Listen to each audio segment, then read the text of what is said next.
I've always considered myself a reasonable guy. As a systems analyst, I'm trained to look at data, assess situations logically, and solve problems efficiently. It's probably why I thought my marriage to Lisa was solid. We had built it on what I believed were the essentials: trust, respect, and honesty. For almost 10 years, we shared everything: dreams, hardships, and the little victories that made life meaningful. Lisa wasn't just my wife. She was my best friend, my partner in crime. When we met, I was struck by her intelligence, her wit, and the way she seemed to light up every room she walked into. Over the years, we worked hard to create a life together. We bought our first home after a lot of scrimping and saving, supported each other through job struggles, and even leaned on one another during the painful loss of loved ones. But something shifted a few months ago, and for the first time I started to feel like an outsider in my own marriage. Lisa had grown distant, cold, almost. She stopped sharing the small details of her day, the way she used to when we'd sit on the couch after dinner. She was always busy or tired. At first, I tried to chalk it up to stress. Her job had been demanding lately, or at least that's what she told me. Then came the late nights. Lisa started coming home later and later, always with some excuse about a work thing or catching up with friends. I noticed new clothes in her closet, too. Flashy outfits she hadn't mentioned buying. They weren't her usual style, either. These were bold, eye-catching, and didn't seem meant for a casual night out with girlfriends. I tried to brush it off, convincing myself I was just being paranoid. After all, Lisa had always been loyal. But the little things started adding up: missed calls, rushed conversations, and that look in her eyes when I asked simple questions. It was like she was there in the room with me, but part of her was somewhere else. The moment that really got to me happened during a work trip. I had been out of town for a few days, and as usual, I called Lisa in the evening to check in. Her phone went straight to voicemail, which wasn't unusual, but hours passed, and she didn't call back. When she finally answered, her voice sounded off. "Oh, sorry," she said quickly. "I fell asleep early. Long day." It wasn't just her words that bothered me. It was the tone. Too casual, like she was trying to act normal, but overcompensating. My gut churned. Something wasn't right, and I knew I couldn't ignore it anymore. I had to find out the truth, no matter how much it hurt. Once the seed of doubt was planted, it consumed me. I couldn't shake the feeling that something was happening behind my back. I tried to reason with myself, to think logically. Maybe Lisa really was just tired or stressed. Maybe I was imagining things. But deep down, I knew I wasn't wrong. When I got back from my work trip, I decided to pay closer attention to the little details. I wasn't proud of it, but I started keeping track of her behavior. It was small things at first: checking the timestamps on her texts, noticing how often she'd suddenly leave her phone face down on the table, or how her texts would make her smile, but she wouldn't share what they were about. Then one night, while Lisa was in the shower, I saw her phone light up on the counter. I glanced at the screen and saw a message from someone named Blake. My stomach dropped. Blake Moore? Our friend of years. He and Lisa had always been close, but I had never thought much of it. He was the easygoing, charming guy everyone liked, and he'd been at countless dinners, barbecues, and holidays with us. The message read, "Last night was incredible. Can't wait to see you again." I felt like the air had been sucked out of the room. My hands were shaking as I stared at the screen. This was it, proof that the nagging feeling in my gut hadn't been paranoia. It was real. I didn't confront her right away. Instead, I decided to dig deeper, as methodical as I was at work. If she was hiding something, I needed to know everything. I started going through our shared accounts, looking for anything unusual. Sure enough, there were charges I couldn't explain. Expensive dinners at places we'd never been together, random hotel stays, and even small, thoughtful purchases that clearly weren't for me. But the final blow came when I checked the tracking app on our car. I had forgotten we installed it years ago for emergencies, but it showed a clear pattern. The car had been at the same park late at night, multiple times over the past few weeks. I didn't need to guess who she was meeting there. By the time I gathered all the pieces, I was numb. It was a strange, surreal feeling, like I was watching someone else's life fall apart. I had loved Lisa completely, trusted her without question, and now here I was, staring at undeniable proof that she had betrayed me. I had to confront her, but I needed to pick the right moment. Part of me still hoped I was wrong, that there was some explanation I hadn't considered. But deep down, I already knew the truth. The evening I decided to confront Lisa, my emotions were all over the place. Anger, sadness, disbelief. I had spent the entire day rehearsing what I'd say, but when she walked through the door, looking as carefree as ever, the words caught in my throat. How could she act so normal when everything between us was crumbling? I waited until after dinner, when we were sitting on the couch. I couldn't bring myself to look at her directly at first. Instead, I stared at my hands, which were clenched so tightly my knuckles had turned white. "Lisa," I began, my voice trembling despite my best efforts to stay composed. "I need to ask you something, and I need you to be completely honest with me." She turned to me, her expression unreadable. "Of course," she said, but there was a flicker of something in her eyes. Nervousness, maybe. I took a deep breath, steadying myself. "Are you seeing someone else?" For a moment, the room was silent except for the faint hum of the refrigerator in the kitchen. Her face paled, and she opened her mouth as if to respond, but no words came out. That hesitation told me everything I needed to know. "Don't lie to me, Lisa," I said, my voice firm now. "I saw the messages. I know about Blake." Her eyes widened in shock, and then her face crumpled. "Mark, she paused, struggling to find the right words. "It's not what you think. Not what I think," I said, unable to keep the bitterness out of my voice. "You've been sneaking around with Blake, meeting him at night, lying to my face. And you're telling me it's not what I think." Tears welled up in her eyes. "I didn't mean for this to happen," she whispered. "I swear it got out of control. I didn't want to hurt you." I couldn't believe what I was hearing. "Didn't want to hurt me?" I repeated, my voice rising. "You've been lying to me for God knows how long. And you think that doesn't hurt? Do you have any idea what this feels like?" She started crying, but her tears did nothing to soften the anger boiling inside me. "I'm sorry," she kept saying, over and over, like those two words could erase everything. "Why?" I asked finally, my voice quieter but no less intense. Why now? Wasn't I enough for you?" She hesitated again, wiping her face with the back of her hand. "It wasn't about you," she said, her voice barely audible. "It's just, Blake and we've always had this connection, and I guess I got lost in it. But it didn't mean I stopped loving you. That was the final blow." "Loving me?" I scoffed. "You don't do this to someone you love, Lisa. You don't destroy everything we built for a fling." I stood up, unable to sit there any longer. My head was pounding, my heart racing. "I don't know if I can ever forgive you for this," I said. "And honestly, I don't even know if I want to try." She sobbed harder, but I couldn't stay in the room. I grabbed my coat and walked out the front door, needing air, space, anything to clear my head. As I stood on the porch, the cold night air biting at my skin, I realized that this moment was the beginning of the end. Nothing would ever be the same again. Walking away from that confrontation didn't bring the relief I had hoped for. Instead, it felt like my chest was caving in. The cold night air couldn't numb the whirlwind of emotions tearing through me. Anger, disbelief, sadness, and beneath it all, an unbearable sense of loss. How could Lisa, the woman I had shared my life with for nearly a decade, do this to me? I thought back to the early days of our relationship, the laughter, the long talks, the promises we made to each other.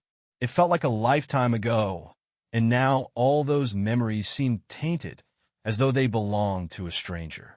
The betrayal hit harder than anything I'd ever experienced. I had trusted her completely, never doubting for a second that she had my back. And Blake, the thought of him made my blood boil. He wasn't just some random guy. He was a friend, someone who had shared meals at our table and laughed with us at countless gatherings. How long had they been sneaking around, smiling to my face while stabbing me in the back? For the first few days after the confrontation, I felt like I was moving through a fog. I barely slept, and when I did, I'd wake up with this crushing weight in my chest, the reality of it all crashing down on me again and again. Food lost its appeal. Everything tasted like ash. At work, I went through the motions, but my mind was elsewhere, replaying that night, dissecting every word Lisa said, every tear she shed. Was she truly sorry? Or was she only upset because she got caught? The anger came in waves, sharp and overwhelming. I'd think about the messages I saw on her phone, the lies she told me, and I'd clench my fists so hard my nails dug into my palms. But the sadness was worse, a deep, gnawing ache that wouldn't go away. I couldn't escape the question that haunted me most. What did I do wrong? I kept replaying the past months in my mind, searching for clues, for signs that I had missed. Had I been too distant? Too caught up in work? Was there something I could have done differently to stop this from happening? As the days turned into weeks, the emotions began to blur together. Some moments, I was numb, unable to feel anything at all. Other times, the tears came suddenly, unexpected and uncontrollable, even when I thought I had nothing left to cry about. I avoided Lisa as much as possible. We exchanged only the bare minimum of words, and each interaction felt like walking on shards of glass. She tried to talk to me a few times, her eyes red and puffy, but I couldn't bring myself to listen. Every time I looked at her, I saw Blake's name on her phone, his message replaying in my head like a cruel taunt. Last night was incredible. I didn't know how to move forward. Part of me wanted to scream, to lash out, to make her feel the pain she'd caused me. But another part of me, the part that still remembered the woman I had loved, just wanted to understand. And so I found myself stuck, caught between anger and heartbreak, unable to see a way out. After weeks of sleepless nights and endless questions, I realized I couldn't stay in this limbo forever. Something had to give. The life Lisa and I had built together felt like a crumbling house, and I was standing in the wreckage, trying to decide if it was worth rebuilding, or if it was time to walk away for good. I started by seeking advice from people I trusted. I confided in my older brother, David, who had been through his own messy divorce years ago. He listened quietly as I poured out everything: Lisa's betrayal, Blake's involvement, and the suffocating weight of it all. "Mark," he said when I finally ran out of words, "you need to decide what you want. If there's even a shred of you that thinks this can be fixed, you owe it to yourself to try. But if you know deep down that you can't forgive her, don't waste your energy pretending you can. It's not fair to you, or to her." His words stuck with me, though they didn't make the decision any easier. Could I forgive Lisa? Could I ever look at her without seeing the betrayal? And even if I could forgive her, would I ever trust her again? I decided to have one last, honest conversation with her. I needed to hear her side of things, really hear it this time.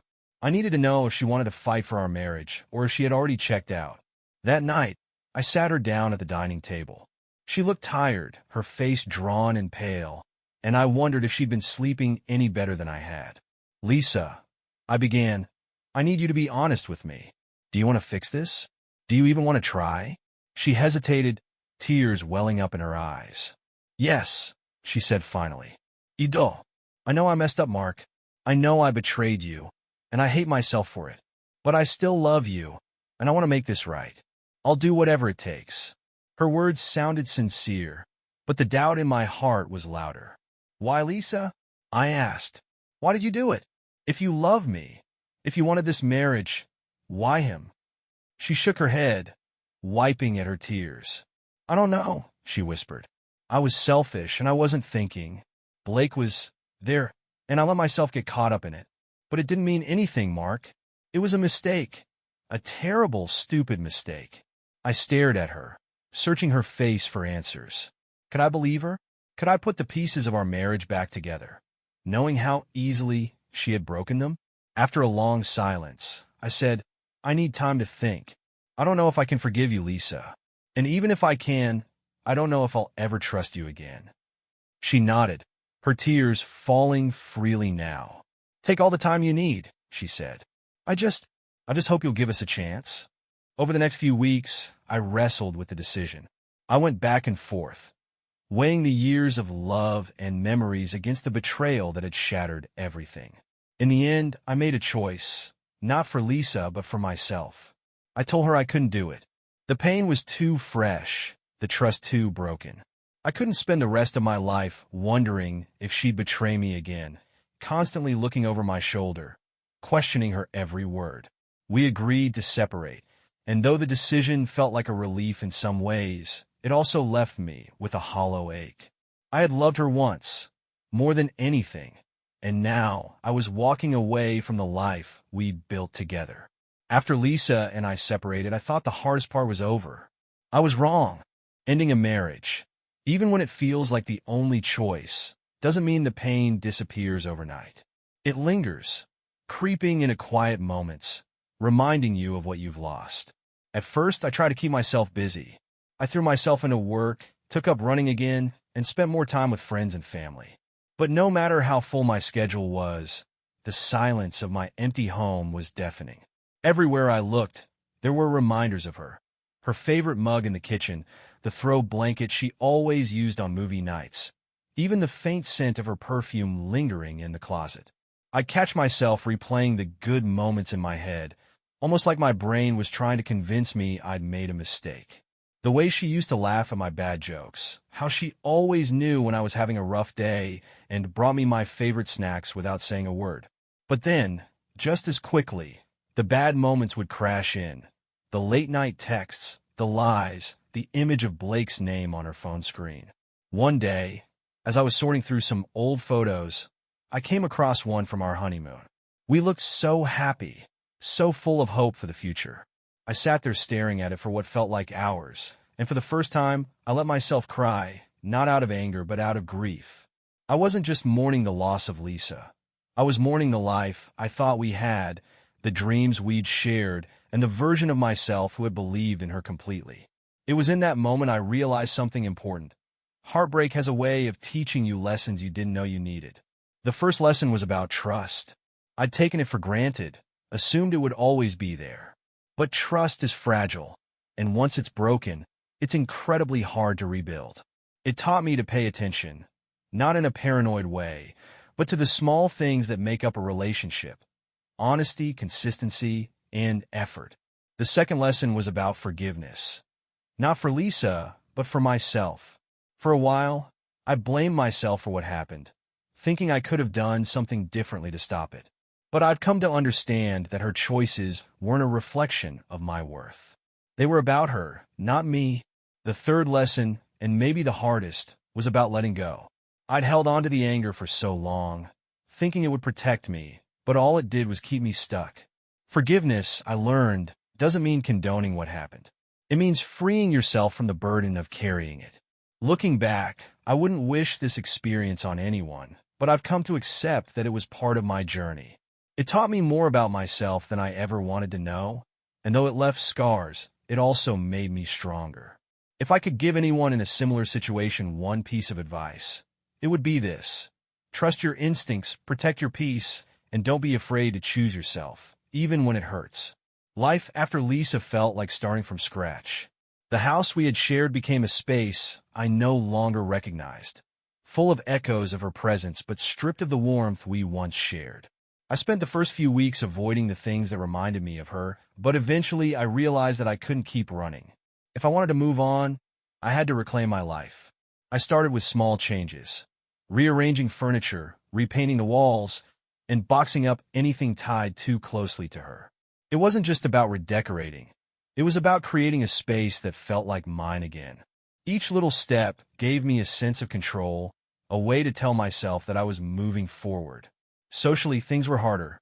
Friends who had known us as a couple didn't know what to say, and some even avoided the topic altogether. I had to learn to navigate those awkward silences, to let people know it was okay to ask how I was doing. Slowly, I reconnected with old friends and leaned on my family more. Therapy became a lifeline. At first, I was hesitant. I didn't think I needed help, but talking to someone unbiased gave me clarity. I started unpacking not just the betrayal, but the ways I had ignored my own needs in the relationship. I realized that in trying to be a good husband, I had often sidelined my own happiness, something I vowed never to do again. I also threw myself into new hobbies, things I'd always been curious about but never pursued. I signed up for a cooking class, started hiking on weekends, and even joined a local trivia team. Each new experience was a reminder that there was life beyond the pain, that I could still find joy and connection. But it wasn't all smooth sailing. There were moments when the loneliness crept back in, when I'd find myself scrolling through old photos or wondering if Lisa ever thought about what we'd lost. Moving on wasn't linear, but each step forward felt a little steadier than the last. As time went on, I began to feel a sense of freedom. For the first time in years, I wasn't tied to someone else's expectations. I could focus on what I wanted, who I wanted to be. It wasn't easy, but I started to see a version of myself that was stronger, wiser, and more self-assured. Rebuilding wasn't just about getting over Lisa, it was about rediscovering myself. And while I couldn't erase the scars of what happened, I could choose to let them shape me into someone better. As I began piecing my life back together, my perspective on relationships shifted. What I once took for granted now felt like a fragile balance. Trust, communication, and respect, all requiring constant care. Lisa's betrayal had opened my eyes to the reality that love alone isn't enough. It needs a foundation of honesty to survive. At first, I was skeptical about the idea of ever opening myself up to someone again. How could I trust another person when the one I'd trusted most had broken me? The thought of letting someone get close enough to hurt me like that again felt overwhelming. But as time went on, I started to realize that Lisa's actions weren't a reflection of all relationships. They were a reflection of her choices. I began thinking more deeply about the kind of partner I wanted to be and the kind of partner I deserved. Looking back, I saw moments in my marriage where I had ignored my instincts, brushed aside small red flags, and let my fear of conflict keep me silent. I told myself that loyalty meant never questioning her, but I now understood that true loyalty includes holding each other accountable. Trust, I learned, doesn't mean blindly believing. It means being open and honest, even when it's uncomfortable. It means building a relationship where doubts and fears can be shared without judgment, where transparency is the norm rather than the exception. As much as I hated what happened, I couldn't deny that it made me more self-aware. I started to see relationships not as a fairy tale, but as a partnership that requires effort and, above all, mutual respect. I promised myself that if I ever entered another relationship, I would be more intentional, more willing to speak up, to listen, and to set boundaries when needed. Forgiveness played a big role in shaping this new perspective. It didn't come easily, and it wasn't for Lisa's benefit, it was for mine. Letting go of the bitterness allowed me to approach the future with an open heart rather than carrying the weight of the past. I'm still cautious, and I imagine I always will be, but I no longer see that as a bad thing. It's not about shutting people out. It's about valuing myself enough to demand honesty and reciprocity. The scars Lisa left behind remind me of the pain, but they also remind me of how far I've come and what I deserve moving forward. As the months passed, I began to notice changes in myself, subtle at first, but undeniable. The pain of Lisa's betrayal had forced me to confront parts of myself I'd neglected for years. I realized I had spent so much of my marriage focused on being the perfect husband that I had lost sight of my own needs and identity. Reclaiming that wasn't easy, but it was worth it. I threw myself into self-improvement, not to distract from the hurt, but to redefine who I was outside of my role as Lisa's husband. I started journaling, something I hadn't done since college, and found it surprisingly therapeutic. Putting my thoughts into words helped me process the anger and sadness, and see my own growth more clearly. Fitness became another outlet for my energy. I joined a gym and started running regularly, not just to stay active but to challenge myself. Every mile I ran felt like a step further from the man who had been blindsided by betrayal. I set goals and celebrated milestones, and for the first time in years, I felt truly proud of myself. Not because of what I'd done for someone else, but because of what I was doing for me. Professionally, I pushed myself too. At work, I took on new projects and responsibilities, channeling my energy into areas where I could see tangible results. My boss noticed the change and praised my efforts, and I started to believe in my own capabilities again. The confidence I regained at work began to spill over into other areas of my life. Socially, I made an effort to reconnect with the people who mattered most.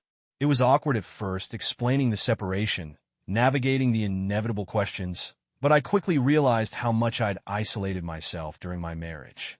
Friends I hadn't spoken to in years welcomed me back into their lives, and I started building a support network that reminded me I wasn't alone. One of the most transformative things I did was travel. For years, Lisa and I had talked about taking big trips, but never followed through. Now, I had the freedom to go wherever I wanted, and I wasn't going to let the opportunity pass. I booked a solo trip to the mountains and spent a week hiking, taking in the breathtaking views and reflecting on how far I'd come. Out there, surrounded by nature, I felt a sense of peace I hadn't known in years. This new chapter of my life wasn't without its challenges.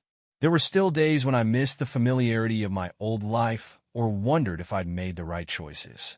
But those moments grew fewer and farther between as I focused on the future instead of the past.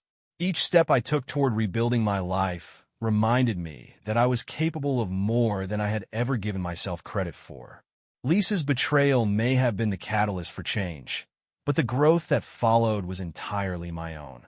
It took me a long time to even consider the idea of dating again. After Lisa, the thought of opening myself up to someone felt daunting, terrifying, even. Trust wasn't something I could give freely anymore. It would have to be earned, and I wasn't sure I was ready to take that leap. But as time passed and I grew more comfortable in my new life, I started to feel something I hadn't in a long time: curiosity. What would it be like to meet someone new, to share moments with a person who didn't know me as Lisa's husband, but simply as Mark? I began slowly. At first, it was just casual conversations with people I met at work events or during the hobbies I'd picked up. Nothing serious, just a way to remind myself that connection was still possible. But those interactions gave me a spark of hope, that maybe someday I could find someone who saw me for who I truly was. Eventually, a friend convinced me to try online dating. I wasn't thrilled about the idea at first. It felt impersonal, almost forced. But after some coaxing, I set up a profile. Writing about myself felt awkward. How much of my past should I include? Should I mention the divorce? Or would that scare people off?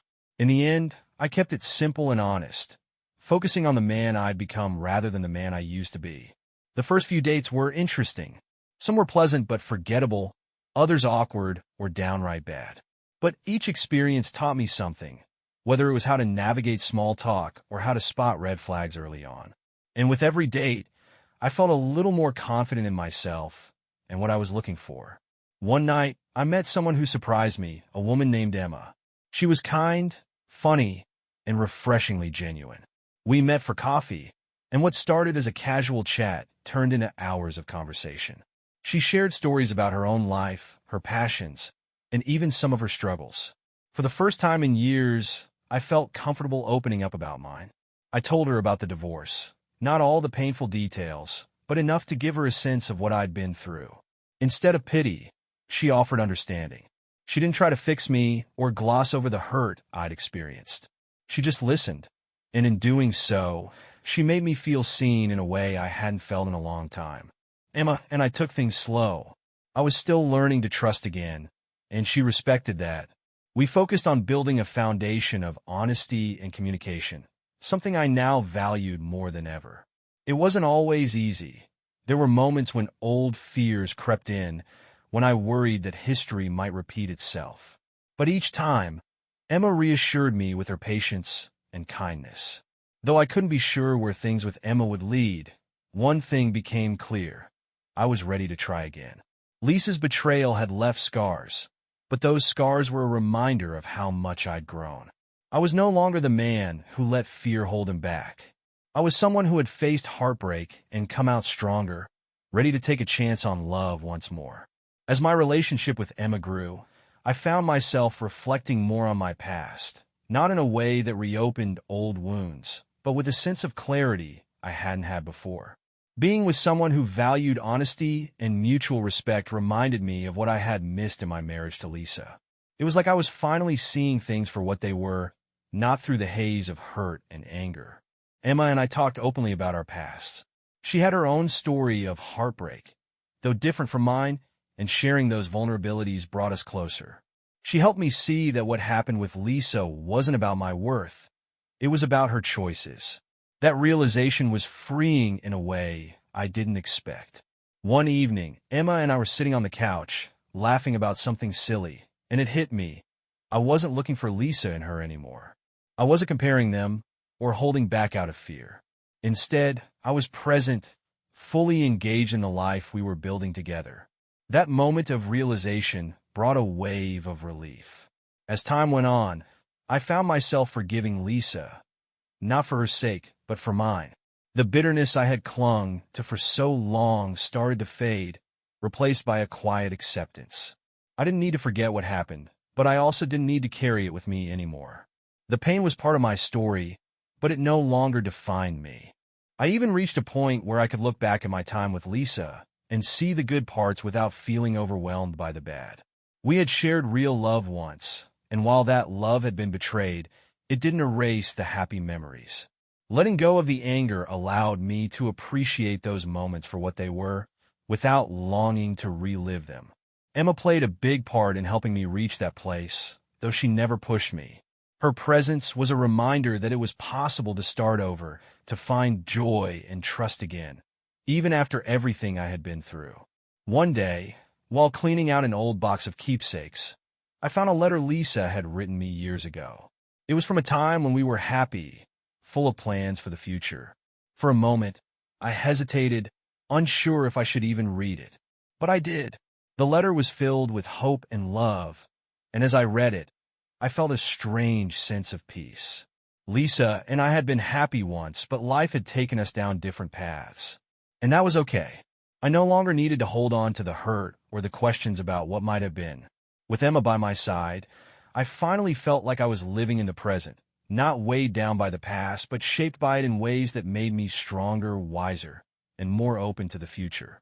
The more I allowed myself to live in the present, the more I realized how much of life I had put on hold during my marriage and its aftermath. With each passing day, I found new reasons to smile, new opportunities to grow, and a deeper appreciation for the life I was rebuilding. Emma and I started exploring the world together. Our adventures weren't extravagant. We weren't jetting off to exotic destinations, but they were meaningful.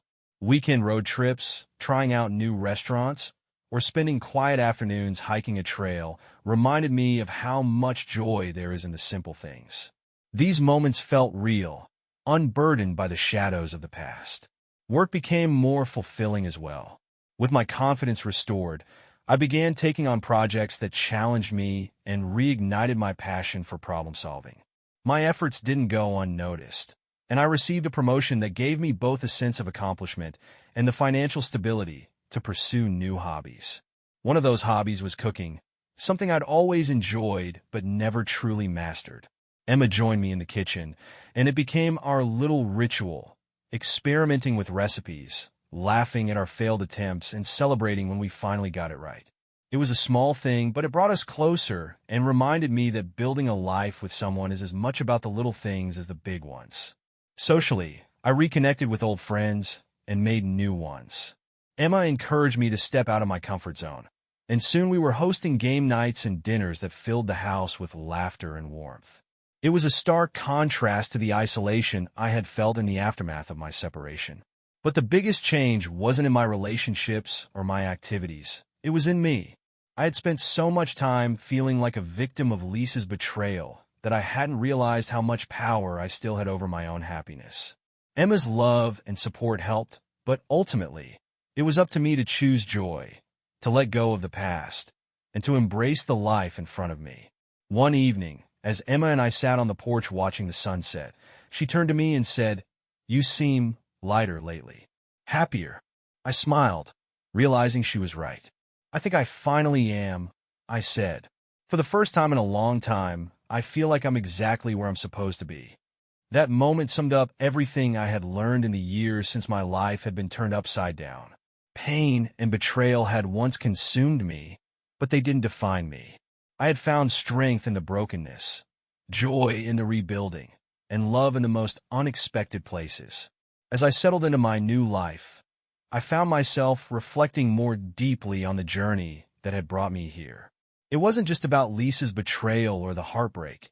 It was about the growth, the lessons, and the way I had transformed through it all. There were moments, especially on quiet evenings or during long drives, when the past would creep back in. I'd think about the man I had been during my marriage, optimistic, maybe even a little naive, and how that version of me had been shattered. But instead of feeling pain or anger, I began to feel gratitude. Without those cracks, I wouldn't have rebuilt myself into the person I'd become. I started to see the past not as a series of mistakes, but as a necessary part of my story. Yes, Lisa had hurt me, and yes, the experience had been devastating. But it had also forced me to confront parts of myself I'd neglected for years, my own needs, my boundaries, and my capacity for resilience. One day, I decided to write a letter to Lisa, not to send it, but to put my feelings into words. Lisa, we had something real once, and I'll always be grateful for the good times we shared. I don't regret the years we spent together, even though they ended painfully. What happened hurt me deeply, but it also taught me how strong I am. I've found peace now, and I hope you have too. I wish you nothing but the best as you move forward in your life. Mark. Writing that letter felt like closing a chapter. It wasn't about seeking closure from her. It was about giving it to myself. I no longer needed her apology or explanations. I had found my own answers, my own peace. Looking back, I realized that life is full of moments that test us, break us, and force us to grow. Lisa's betrayal had been one of those moments. It had knocked me down, but it had also shown me the depth of my own strength. And now, as I stood firmly in this new chapter of my life, I felt nothing but gratitude for the lessons, for the growth, and for the future that still lay ahead. With the past firmly behind me, my focus shifted to the future. For the first time in years, I felt a sense of excitement about what lay ahead. The weight of betrayal and heartbreak no longer anchored me. I was free to imagine a life that was mine to shape. Emma and I often talked about our dreams and aspirations, not just as individuals, but as partners. We didn't rush anything, but there was a quiet understanding that we were building something meaningful together. Whether it was planning our next trip or simply discussing what we wanted for dinner, the simplicity of those moments reminded me of how fulfilling life could be when shared with someone who truly cared. I also began setting new goals for myself. Career-wise, I felt more ambitious than ever. My recent promotion had reignited my passion for problem-solving, and I started exploring opportunities to mentor younger colleagues. Sharing what I'd learned, both professionally and personally, felt like a way to give back and create something lasting. On a personal level, I focused on experiences rather than possessions. I wanted to see more of the world, to try things I'd once been too afraid or too busy to pursue. Emma often joined me, but I also learned the value of solitude, hiking solo, meditating, or simply spending an afternoon reading in the park. These moments of quiet reflection became my way of staying grounded. As I looked toward the future, my perspective on love had also evolved. I no longer saw it as a grand, sweeping fairy tale. Instead, I understood it as a series of choices, small, everyday decisions to be kind, honest, and present. Emma and I chose each other every day, and that steady, intentional love was far more fulfilling than any fantasy I'd once believed in. One evening, Emma and I sat under the stars on the back porch, sipping tea and talking about everything and nothing. The air was cool, the sky clear, and for the first time in years, I felt completely at peace. "What do you see for yourself, Mark?" she asked softly. I thought for a moment, letting the question sink in. "I see a life that's mine," I said finally. "One where I wake up every day knowing I've done the hard work to be here. And I see a future that's full, not perfect, but meaningful." She smiled and took my hand. That's all anyone can ask for. And she was right. Life wasn't about chasing perfection. It was about embracing the imperfections, learning from them, and finding joy in the journey. My past had shaped me, but it no longer defined me. The future was mine to create, and for the first time in a long time, I was ready for it. As I stood at the threshold of my new life, I couldn't help but look back on the path that had brought me here. It wasn't a straight line. It was a twisting, winding road filled with heartbreak, anger, growth, and healing. And yet every step, no matter how painful, had led me to this moment. The person I was now felt worlds apart from the man who had first suspected Lisa's betrayal. Back then, I was broken, consumed by questions I didn't have answers to. But through the pain, I had learned to rebuild myself, not as the person I thought I should be, but as someone authentic and true to my values. The lessons I carried forward were simple but profound. I had learned the importance of self-worth, of setting boundaries, and of listening to my instincts. I understood that trust isn't something to be taken for granted, but something to be earned and nurtured. And most importantly, I realized that even in the darkest times, there's an opportunity for growth if you're willing to embrace it. Emma and I continued to build a life together, but what made it different this time was the foundation we created, a partnership rooted in honesty, communication, and mutual respect. She didn't complete me, and I didn't complete her. Instead, we complemented each other, walking side by side as equals. I also found peace with my past. I no longer saw Lisa's betrayal as a tragedy, but as a turning point. It had hurt deeply, yes, but it had also given me the push I needed to become the person I was always meant to be.